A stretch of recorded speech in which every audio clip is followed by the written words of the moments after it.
I want you to think on this thought. Let both grow together until the time of the harvest. I want you to think on that thought. Let both grow together until the time of the harvest. That's a critical thought, because the suggestion that I've been wrestling with and the question that I've been asking, Jesus said, upon this rock I shall build my church, and the gates of hell shall not prevail against it. And when I examine this particular text, it sort of gives me a idea that is some things I'm going to have to deal with until he comes. The older I get, the more wiser I become, and I realize there are certain things that I just need to leave alone. And I'm saying that in the sense of me, but I'm talking to you. There's some things you just need to leave alone. When I preach, I really be preaching to myself, but I hope you feel that it's me. Come on, help me, Holy Ghost. It's some things you just need to leave alone. You don't have to worry about certain things, because God is already going to take care of that thing. And I was complexed about this idea of the church being on a rock, and I want you to look at Matthew 13, starting with 24. And I'm not going to be able to read all of this, but I want you all to read all of it. I'm going to just pick certain parts out of the scripture. And in my exegesing and eisegete, I'm going to pick certain points out, but I want you to get the idea of the text, what he's talking about, where it can make sense to you. And what this does for you is give you a time to really get in the book yourself, if you're really interested in being productive in your own personal life. One thing I found out, you can't straddle the fence. Either you're going to be in this or you. And that's a personal thing that you have to work out within yourself, whether or not you want to stay in God's hand or play around in the devil's hand. And sometimes we don't talk about the devil like we should sometimes. We got so sophisticated now and educated until the devil, that's not real. The devil ain't real. But sometimes we have to examine the text. And if we really want to stay in the boundaries and the idea of God's will, then we have to walk in his purpose for our lives. And, they say what you don't know won't hurt you, but what you don't know can kill you. So it's important for us to study to show ourselves approved, a workman under God, rightly dividing the word. Come on, help me, Holy Ghost. You have to study. And now in this particular state, it says, another parable put he forth unto them, saying, the kingdom of heaven is likened unto a man which sowed good seeds in his field. Now, and that's what I'm saying. In your field, that's your mind. And sometimes we can get or lose our focus and allow situations to allow us to begin to allow seeds that shouldn't be in our mind. Amen. Listen to what he says. But while men slept, I want you to look at this. His enemy came and sowed tares among the wheat and went his way. You know how folk can make suggestions to us and say things that we can have some of the best intentions in the world. And that's why I'm a firm believer you have to choose the friends that you're going to listen to. You don't need to listen to everybody. While he slept, the enemy, and I wanted to address this enemy, ain't nobody but the devil. And I want you to understand that we are not wrestling against flesh and blood, but against principalities and powers and rulers of darkness. Come on, help me. That are in high places. Sometimes folk can, they're in high places. Come on, help, man. And I don't want to. I don't want to make a suggestion that it's people. It's the spirit that's in the people that make them act out of character in terms of what the Bible teaches us how to act and how to love. Now,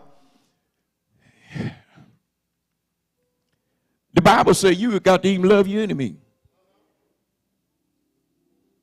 And now if you really be thoughtful about this, that's hard to do, isn't it? When you know that somebody is meaning harm to you.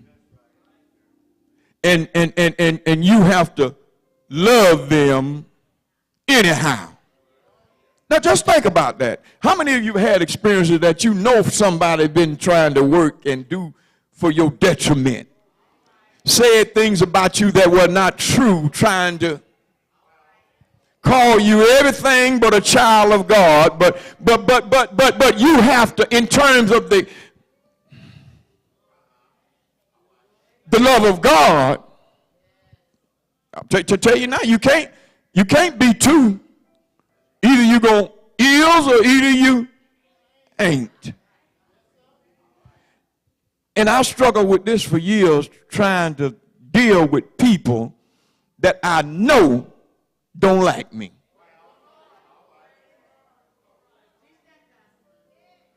They just don't like you. For some reason or another, it could be, I hear folks, he looked just like that one, just because you look like someone that hurt them years ago. Don't have to have a sound reasoning why they don't like you. Might be because they say, well, he or she think they, think they look good. Yeah, I'm looking good. You got a problem with that? That's too bad. I ain't gonna call. Some lady told me that I told her, ooh, y'all sure look good today. And they said, I said, well, shoot. I said, don't you see how I'm dressed? I dress where you can notice I look good. If I didn't, I'd come in here with some raggedy jeans, and I came where you can say, ooh, you look good, Pastor. And I want you to come get this tie after service.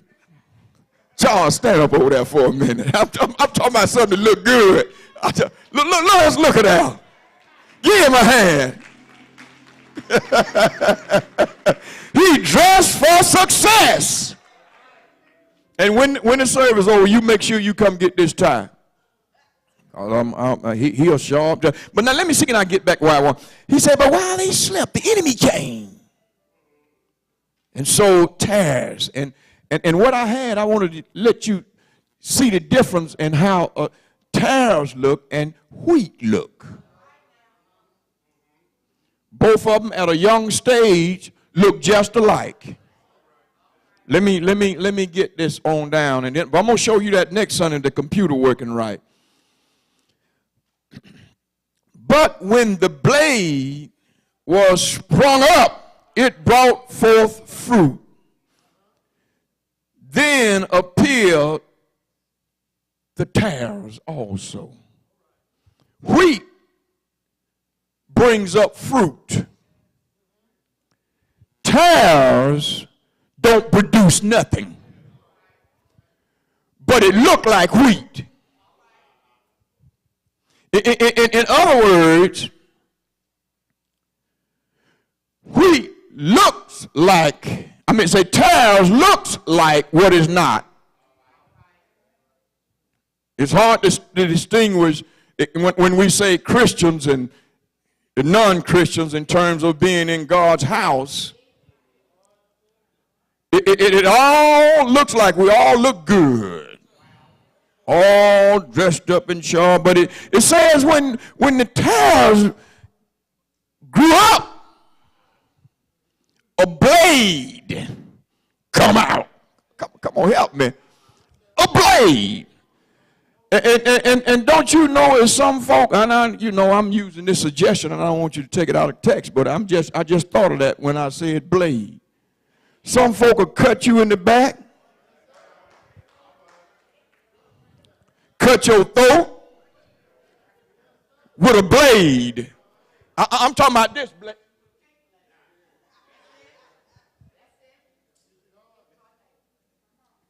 Now, what I'm suggesting is that what I tried to deal with, how is it, Lord, that I got to deal with that type of situation?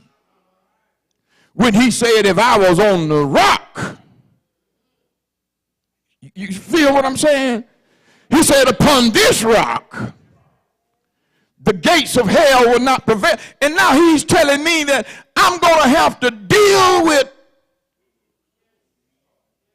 tares that's growing up in.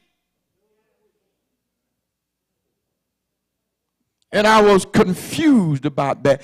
And what I came to understand, that Reverend, you just gonna have to learn how to coexist with, or cohabit with.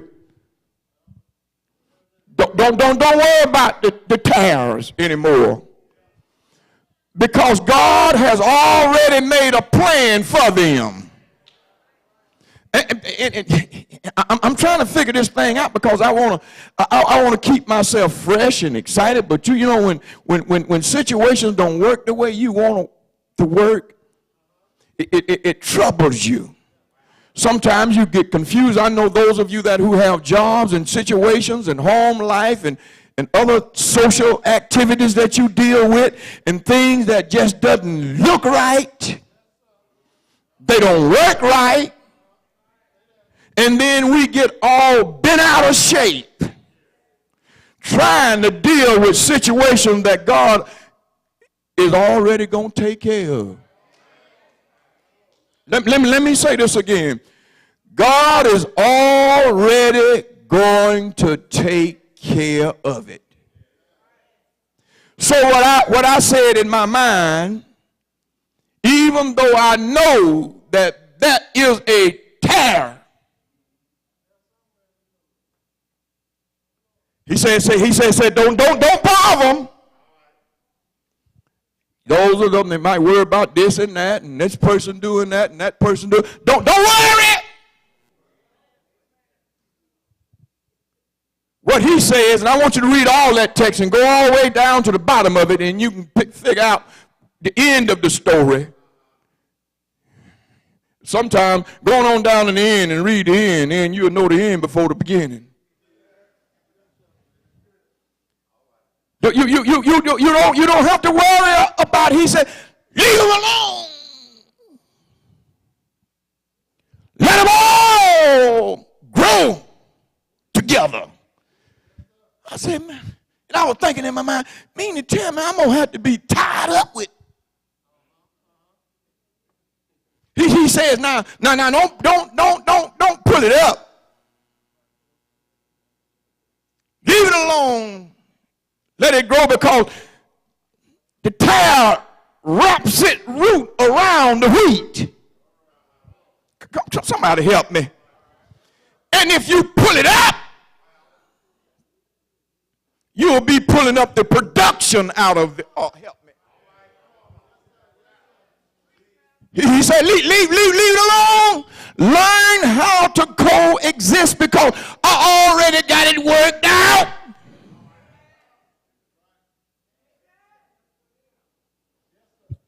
And he said, don't. Let's look at this, how God operates in this parable in using Jesus in this term. He said, leave it alone, let them grow together. The same nurture that's in the earth that's causing the wheat to grow is the same nurture that's causing the tares to grow. Now, if he don't bother it, you ain't got nothing. Leave it alone, let it grow. And he goes on, listen what he said in verse 30, and I'm going to go down that because I know I ain't got that much time. He said, let both grow together until the harvest. That's why you shouldn't worry about what folk doing, what folk saying, where folk going. Leave it alone. There's some things only God can handle. The separation which cannot be wisely attempted by man will perfectly be accomplished by the Lord. He knows how to work things out. He knows how. Oh, help me, Holy Ghost. Don't worry about that situation by this folk. I told her, you know what, one other thing that I said I was going to do. I'm not going to worry about folk don't come to church every Sunday.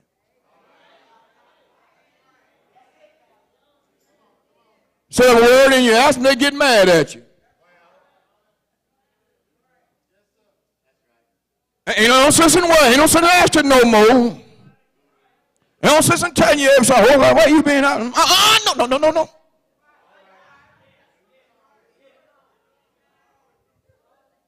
Leave it alone. That's what you call wisdom. That's what I'm growing into now. I'm understanding now there's certain things you just don't even deal with. Because the Lord already got it worked out. He knows your end before your beginning. He'll work it out if you just be still and know that God is real. Either you're going to believe this thing or you ain't.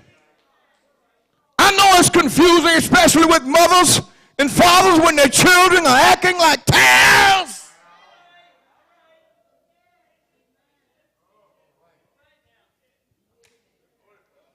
God already got organization in the universe. Everything will reap exactly what is sown. So if you just be still, if you just pray silently, God sometimes, oh, help me.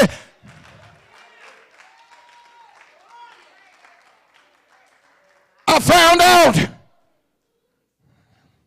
that folk, I'm understanding this now, folk will run you crazy. You leave them alone. And we got a good church. I won't say that, but we got a good church. Got one of the best churches in the world. I done been around the world, sugars and honey and lumps and bumps. I've seen a lot of churches.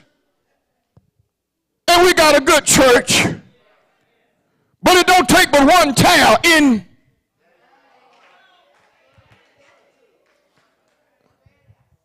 But I don't want you to get confused and mixed up and try to say things, and that's the devil's occupation, is to play on your mind and put things in your path that can cause you to lose your concentration. I told him this morning, I said, doggone it, I was sitting up here and playing and going on and talking this morning. I was just playing and talking. I come down the office to do something.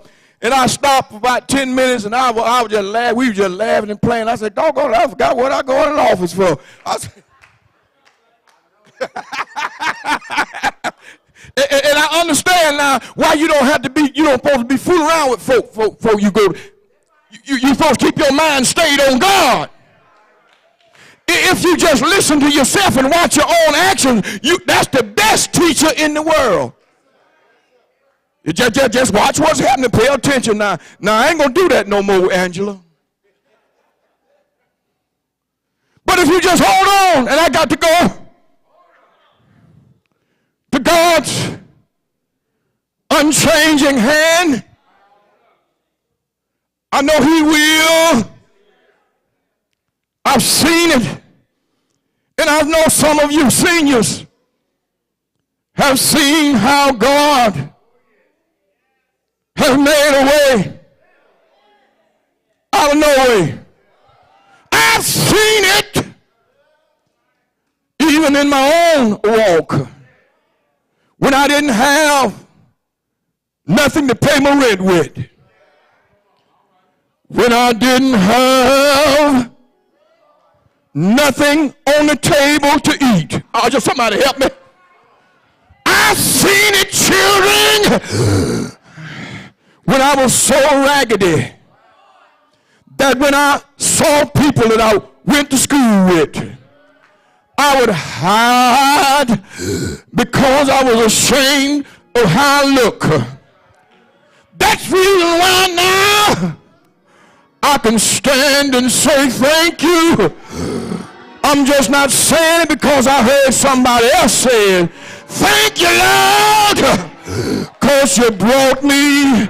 I said you brought me. Help me, Holy Ghost. You brought me from a mighty long way. You kept me when my enemy wanted to see me fail. You kept me when terror was wrapped all around me. Thank you, Lord, for bringing me from a mighty long way. But that's ain't it. God will take care of you. Let me close this thing now. I'm trying to find an avenue. God will take care of you. Early. Y'all don't hear me. Early. I don't care what they did. They thought they had him tied down, but early they thought they had him whooped. But early they thought they had the victory. He got up. There's some folk that thought they had you down, but you popped back up. They thought they talked you down, but you popped back up. Hold on. Hold on. Hold on to God's unchanging hand. Didn't he get up with all power? All power.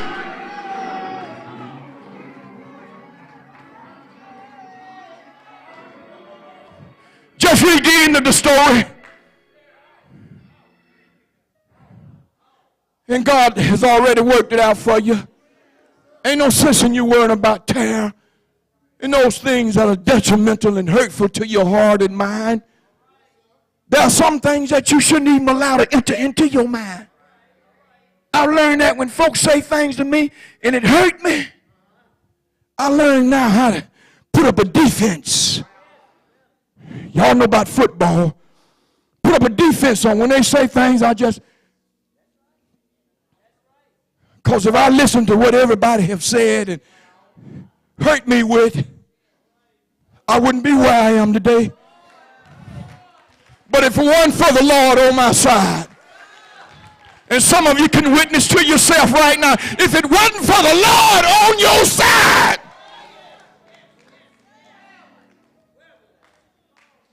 I didn't know, but he kept me. I didn't read the end of the story, and I was fearful through my journey, but I'm encouraging all of you, read the end of the story. Don't worry about all the mess that goes on in the middle of your life. He already have a plan for you, and that plan is that you prosper and that you be in good health. But if you allow yourself to let that stuff mess you up, you'll be sick, you'll be crazy. You'll be paranoid thinking everybody at you. Just read the end of the story. Don't worry about folk. Let them worry about their own selves. If they don't want to do right, that's their problem. You just do right. And I declare unto you from the top of heaven to the bottom of hell, God will take care of you.